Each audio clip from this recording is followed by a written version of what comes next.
আসসালামু আলাইকুম প্রিয় দর্শক, অন্য মঞ্চের আলোচনায় আজকে আমাদের অতিথি হিসেবে আছেন দর্শক সাজ্জাদ কাদিরের শুভেচ্ছা নিন।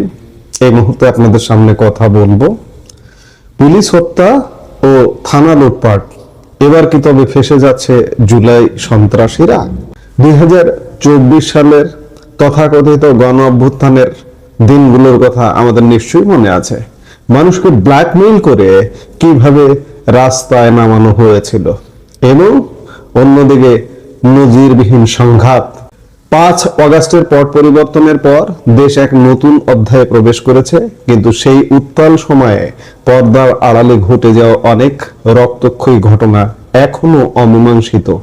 বিশেষ করে ঢাকা সহ দেশের বিভিন্ন স্থানে পুলিশের স্থাপনায় হামলা, অগ্নিসংযোগ এবং পুলিশ সদস্যদের নির্মমভাবে হত্যার বিষয়টি নিয়ে এতদিন এক ধরনের নীরবতা ছিল। কারণটা হচ্ছে, যারা পুলিশ স্থাপনায় হামলা করেছিল, অস্ত্র লুটপাট করেছিল এবং পুলিশ হত্যা করেছিল, হত্যা করে ঝুলিয়ে পর্যন্ত রেখেছিল, তারাই আসলে গত 1.5 বছরের অবৈধ সরকারের অংশ ছিল। যার দরুন এই যে পুলিশ হত্যা, আমরা বিভিন্ন তথ্য উপাত্তে দেখি, জানি যে প্রায় 3200 পুলিশ হত্যা হয়েছে। এই যে গত 1.5 বছরের একটা ইন্টারিম গভর্নমেন্ট গেল, এই পুলিশ হত্যার ব্যাপারে কিন্তু কোনো সাড়া শব্দ ছিল না। সেই গভর্নমেন্টটা চলে গেছে, নতুন সরকার এসছে, বিএনপি সরকার। এখন কিন্তু নতুন করে আলাপ হচ্ছে। পুলিশ সদর দপ্তরের তথ্য, সেই সময় আমরা যে তথ্য জেনেছিলাম তাতে 44 জন সদস্য প্রাণ হারিয়েছেন। যদিও অনেক পুলিশ কর্মকর্তার দাবি এই সংখ্যাটি আরো অনেক বেশি। এই যে আমরা যে সংখ্যাটি শুনি 3200। অন্তর্বর্তী সরকারের সময় এই তদন্ত নিয়ে এক ধরনের স্থবিরতা থাকলেও এখন বইছে নতুন হওয়া। নতুন সরকার আসার পর পুলিশ হত্যা এবং স্থাপনায় হামলার ঘটনাগুলোর তদন্তে মিলেছে গ্রিন সিগন্যাল। কারা ছিল সেই জুলাই সন্ত্রাসী? কেন 1.5 বছরে এই তদন্ত এগোয়নি? স্বরাষ্ট্র মন্ত্রণালয় এবং পুলিশ সদর দপ্তরের সূত্রগুলো এক চাঞ্চল্যকর তথ্য দিচ্ছে। নতুন সরকার দায়িত্ব নেওয়ার পর পুলিশের স্থাপনায় হামলা ও সদস্য হত্যার বিষয়ে নতুন করে আলোচনা এসেছে।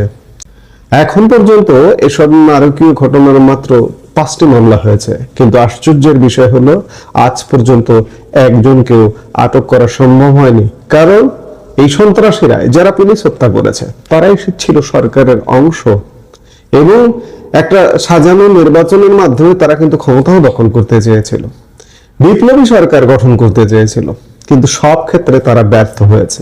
এখন তাদের ধরবার পালা, তাদেরকে বিচারের আওতায় আনবার পালা।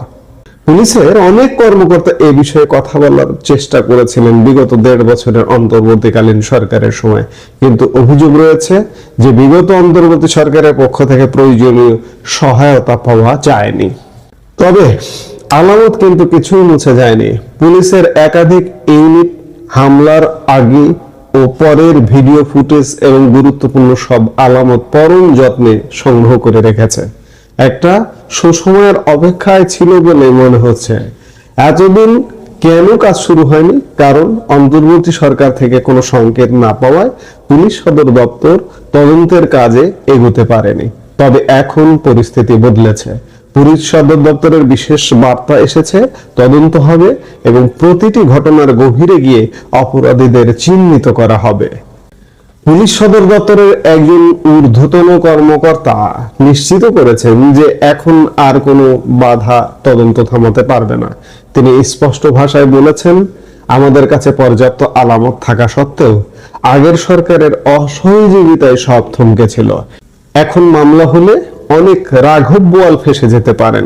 নতুন স্বরাষ্ট্রমন্ত্রী আশ্বস্ত করেছেন যে তদন্ত অবশ্যই হবে। আমরা দেখেছি আন্দোলনের সেই উত্তাল সময়ে দেশের বিভিন্ন কারাগার থেকে বন্দী ছিনতাই হয়েছে, দেওয়ালে আগুন দিয়ে বন্দীরা পালিয়ে গেছে, অনেকে এখনো ধরাছোঁয়ার বাইরে।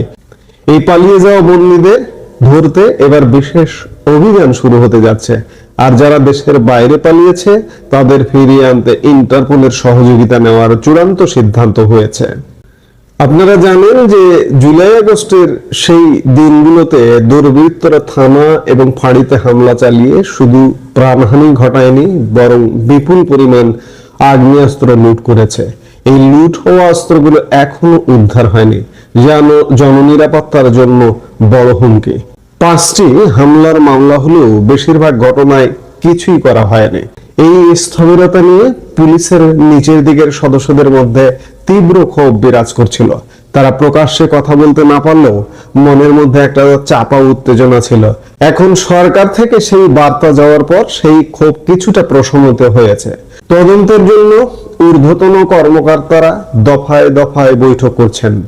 ক্ষতিগ্রস্ত স্থাপনার আশপাশের সিসিটিভি ফুটেজ বিশ্লেষণ করা হচ্ছে। ডিএমপির যাত্রাবাড়ি এবং সিএমপির কোতোয়ালি থানায় ইতিমধ্যে কিছু মামলা হয়েছে, যেখানে আসামি করা হয়েছে অজ্ঞাতনামা অনেককে।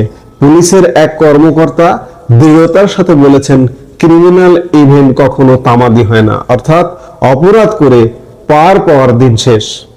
আমরা যদি পরিসংখ্যানের দিকে তাকাই তবে শিউরে উঠতে হয়। সিরাজগঞ্জের এনায়েতপুর থানায় একদিনই 13 জন পুলিশ সদস্যকে হত্যা করা হয়েছিল। ঢাকা মহানগর পুলিশের 50টি থানার মধ্যে 21টি থানা সহ মোট 216টি স্থাপনায় হামলা, ভাঙচুর ও অগ্নিসংযোগ করা হয়েছিল।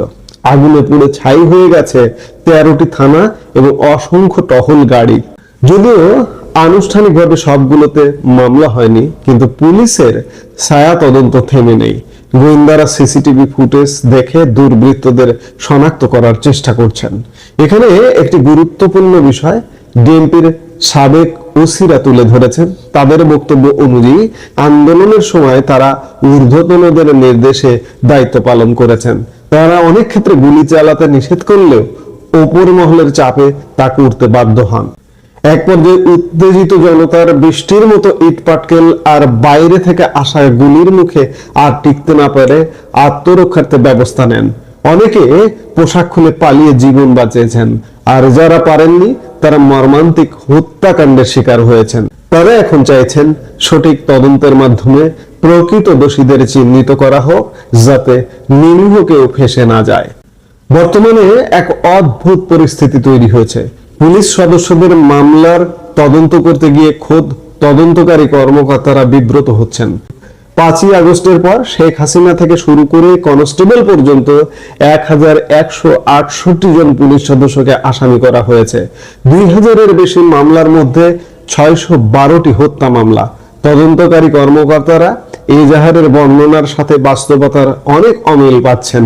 তাই এখন বিজ্ঞানসম্মত তদন্তের দিকে ঝুঁকছে সিআইডি। তারা সংশ্লিষ্ট পুলিশ সদস্যদের কল লিস্ট এবং সিডিআর সংগ্রহ করছেন।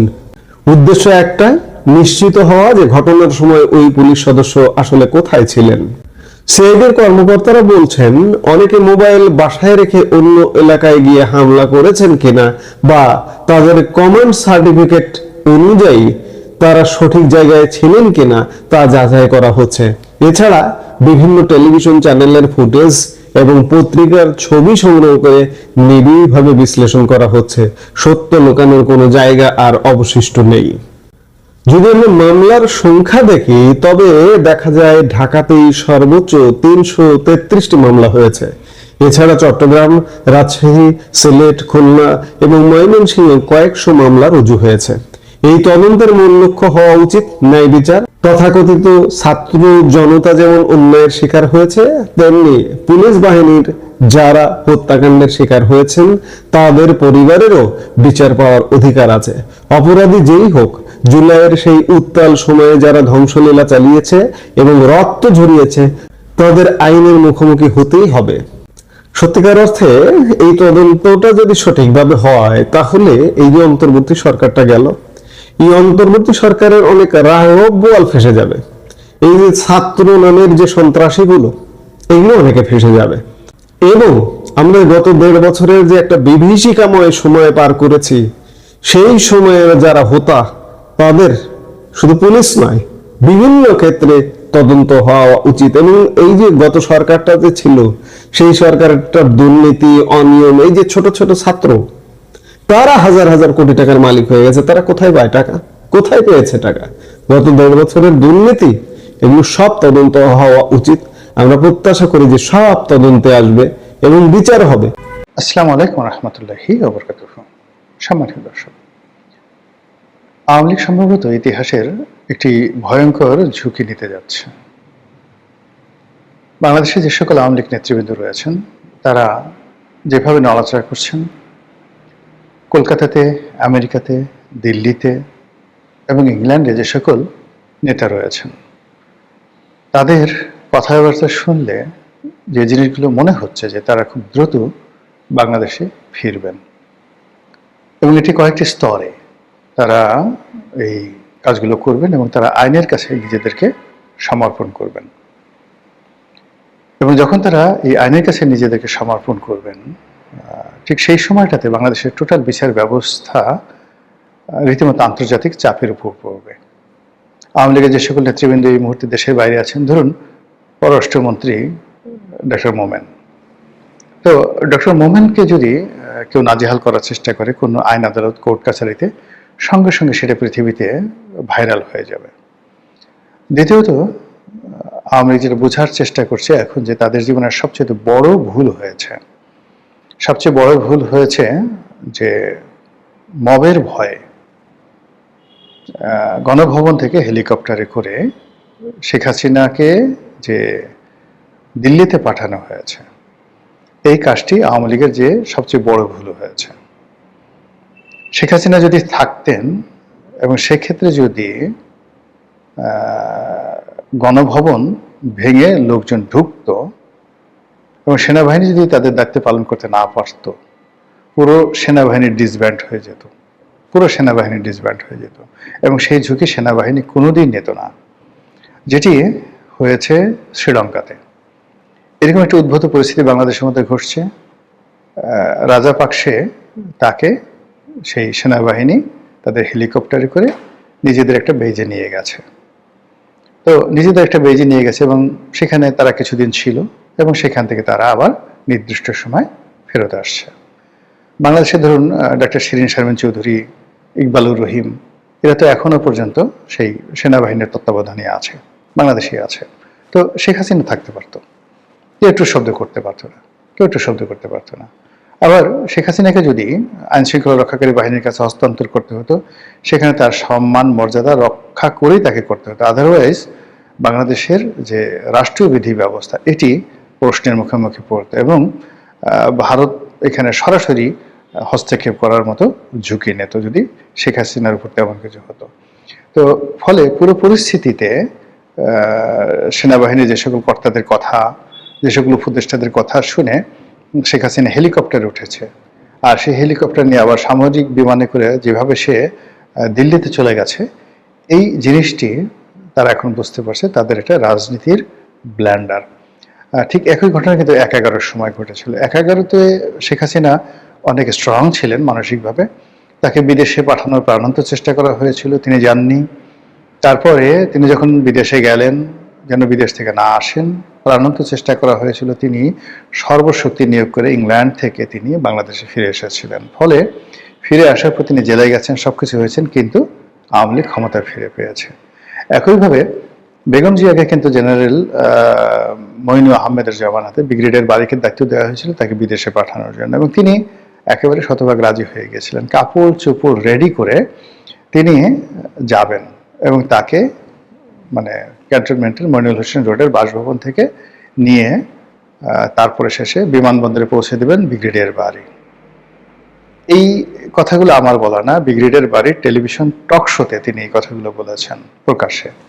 তো বেগম জিয়া যাবেন ঠিক এই সময়টাতে ওই যে পাগলা মেজর আছেন একটা, মেজর আক্তার, এখন বিএনপি থেকে বহিষ্কৃত, জামাতে গেছে, কিন্তু আজকে বিএনপি যে ক্ষমতায়, এটা কিন্তু সেই মেজর আক্তারের জন্য। মানে অনেক সময় হয় কি, আমরা সবসময় তেলবাজ দেখে পছন্দ করি, আমাকে যে হুজুর হুজুর করে তাকে পছন্দ করি, কিন্তু আমার সঙ্গে যে বেয়াদবি করে, কখনো কখনো তার কারণে যে আমার জীবন বাঁচে। আজকে তারেক রহমান সাহেব ক্ষমতায়, প্রধানমন্ত্রী, যদি সেই দিন মেজর আক্তার এই ভূমিকাটা না নিতেন, তাহলে তারেক রহমান সাহেবের বাংলাদেশে আসা হতো না, আর বেগম জিয়ারও বাংলাদেশে আসা হতো না। সারা জীবন তাদেরকে এই লন্ডন আমেরিকায় থাকতে হতো। এবং এই কথা মানে মেজর আক্তার বলেনি, মানে আক্তার সাহেব আমাকে বলেছে, বাট আমি যখন এটা ব্রিগেডিয়ার বাড়ির মুখ থেকে শুনছি যে টেলিভিশনে তিনি বলেছেন যে ওই তিনি রওনা করবেন বেগম জিয়া, কাপড় চোপড় প্যাক করা সব, অবশ্যই তারেক রহমান সাহেব এই ঘটনা জানেন। এই সময় মেজর আক্তার ঢুকেছেন সেখানে হন্তদন্ত হয়ে।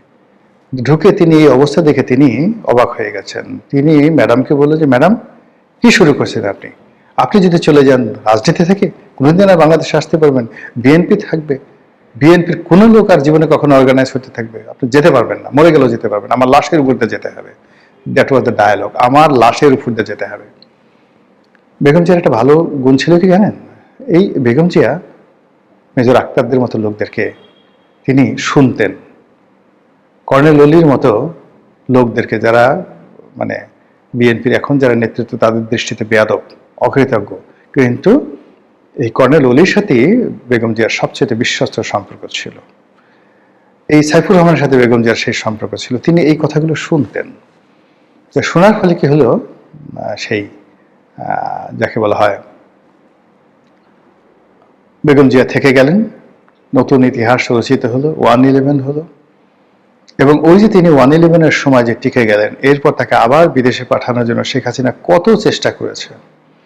তিনি যদি বিদেশে যেতেন, তাকে জেলে যেতে হতো না। তিনি বিদেশে যান নাই, তিনি জেলে গেছেন। জেল থেকেও তাকে আবার বিদেশে পাঠানোর জন্য প্রস্তাব দেওয়া হয়েছিল, তাও যাননি। ফলে বেগম জিয়ার জেল, দেশে থাকা, এমনকি তার মৃত্যু, এই যে তার যে বিয়োগাত্মক মৃত্যু, এই মৃত্যুই আজ তারেক রহমান সাহেবকে ক্ষমতায় বসিয়েছে। শুরুটা কোত্থেকে হয়েছিল? বেগম জিয়ার না যাওয়ার সিদ্ধান্ত। আর সে না যাওয়ার সিদ্ধান্ত কে দিয়েছিলেন? জামাত নেতা, এখনকার জামাত নেতা, সেই পাগলা মেজর আক্তার। বিএনপি যদি ন্যূনতম তাদের কৃতজ্ঞতা বোধ থাকতো, তাহলে এই মানুষগুলোকে তারা কখনোই দল থেকে তাড়াতো না। বোঝার চেষ্টা করুন। যদি শেখ হাসিনার পাশে এরকম একজন পাগলা আক্তার থাকতো, হেলিকপ্টারের সামনে গিয়ে দাঁড়াতো, আপনি যেতে পারবেন না। জেনারেল ওয়াকারুজ্জামানের সামনে গিয়ে বলতো, আমাকে গুলি করেন, আমাকে গুলি করেন, আমার লাশের উপর দিয়ে শেখ হাসিনাকে যেতে হবে।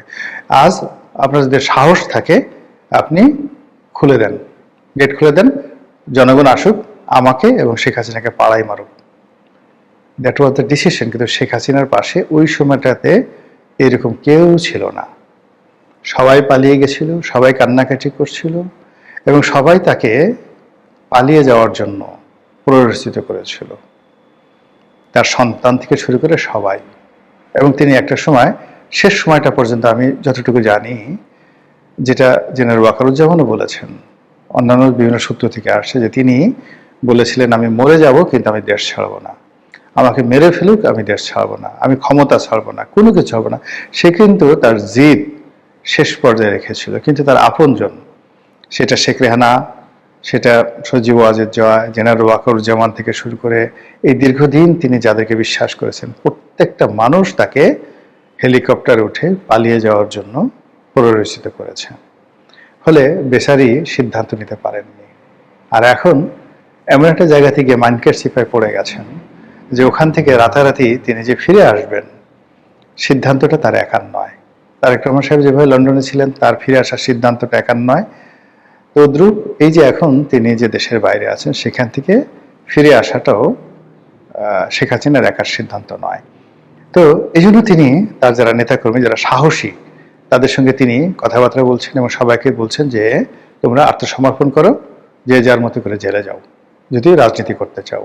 এবং ইতিমধ্যে আপনারা দেখেছেন, বরিশালে তালুকদার মোহাম্মদ ইউনূস সংসদ সদস্য ছিলেন এবং বরিশাল জেলা বিএনপির সেক্রেটারি, জেলা আওয়ামী লীগের সেক্রেটারি, তিনি আত্মসমর্পণ করেছেন এবং জামিন লাভ করেছেন। এর মধ্যে জেলে যারা গেছেন, সাবের হোসেন চৌধুরী বাংলাদেশে আছেন, সেলিনা হায়াত আইভি আছেন, মানে সুমন আছেন জেলে।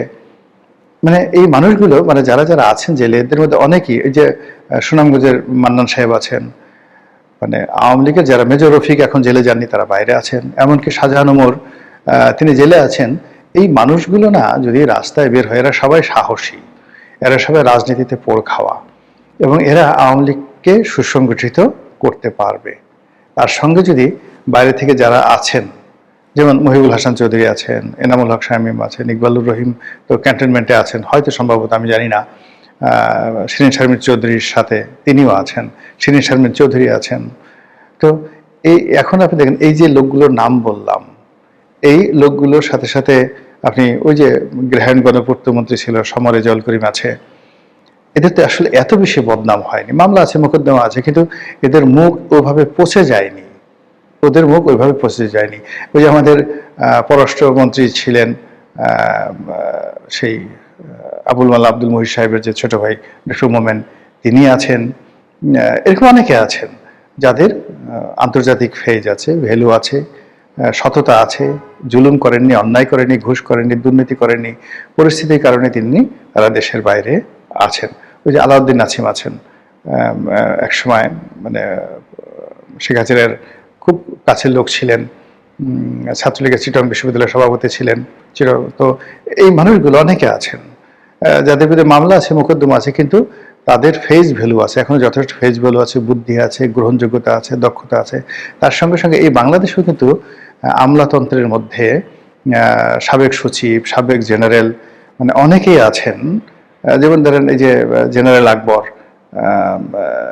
ইলাহি, আকবর ইলাহি, তো ধরেন আকবর ইলাহি, তারপর শেষে এখন এই যে সাবেক সচিব যিনি এখন উপদেষ্টা হলেন তারেক রহমান সাহেবের। তো এইভাবে যদি আপনি আওয়ামী লীগের যে সকল সচিব রয়েছেন, আপনি যদি চিন্তা করেন, আবু আলম শহীদ খানের কথা চিন্তা করেন, দে আর মোর স্মার্ট, মোর ডাইনামিক, বেশি সাহসী। আপনি ওই যে আর একজন আছেন আব্দুল কাদের খান আছেন, আরো অনেক, মানে আওয়ামী লীগের যে সকল সচিবরা ছিলেন আছেন। ওই যে একজন সচিব ছিলেন মেজবা, উনি ছিলেন। তারপরে শেষে মানে শেখ হাসিনার ব্যক্তিগত সচিব ছিলেন বেশ কয়েকজন, মানে যারা এখন এই সমাজে কিন্তু নিরাপদ আছেন, ঘুরে ঘুরে বেড়াচ্ছেন, তাদের বিরুদ্ধে মামলা মোকদ্দমা হয়নি, তারা ডাইনামিক, সাহসী এবং দুর্নীতি হয়তো করেছেন কিন্তু ওইভাবে পাবলিকলি তারা দুর্নীতিবাজ হিসেবে চিহ্নিত নন। তো তাদের সামরিক বাহিনী, এমনকি জেনারেল আজিজ আছেন, এ তো এখন সরাসরি জেনারেল আজিজ, আপনি জেনারেল আজিজ যে কি পরিমাণ বুদ্ধিমান, কি পরিমাণ ডাইনামিক, তারা হয়তো আপনি ক্ষমতায় ছিলেন, কথাবার্তা বলে না, কিন্তু যারা তার সাথে কাজ করেছেন, তিনি যে পরিমাণ ডেসপারেট, যে পরিমাণ সিদ্ধান্ত নেওয়ার ক্ষমতা তার আছে, তো মানে সেই দিক থেকে যদি তিনি রাজনীতিতে আসেন, আওয়ামী লীগের রাজনীতিতে আসেন, আপনি পুরো চাঁদপুর বেল্ট এখন যারা বিএনপির লোকজন আছে, মানে সবাই ধুম দেখবে। মুফাসিল হোসেন চৌধুরী মায়া আছেন, এরা তো পরীক্ষিত, মানে রাজপথে পরীক্ষিত যারা লোকজন রয়েছেন। তারপরে নানক বলেন, বাহাউদ্দিন নাসিম সাহেব বলেন, মানে এদের যত কিছু বলেন না কেন, এদের যে পলিটিক্যাল হেরিটেজ আছে, পলিটিক্যাল যোগ্যতা আছে, এই পলিটিক্যাল যোগ্যতা অন্য রাজনৈতিক দলের এই পর্যায়ের এত নেতা কর্মী নাই।